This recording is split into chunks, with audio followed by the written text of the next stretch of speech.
इतवार और पीर की दरमियानी शब जो बड़ा बदकिस्मत शर्मनाक वाक़या नीपा चौरंगी पर रूनुमा हुआ, जिसमें ना सिर्फ नन्हे इब्राहीम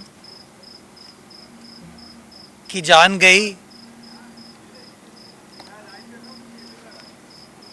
उस हवाले से जो अभी तक की तहकीकात हैं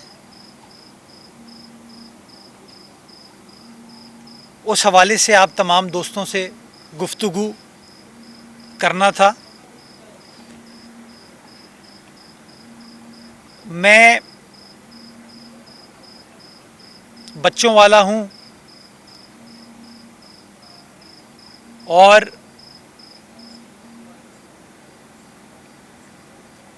जो इब्राहीम का वाक़या है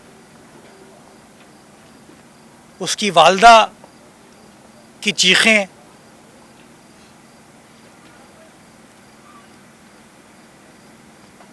वो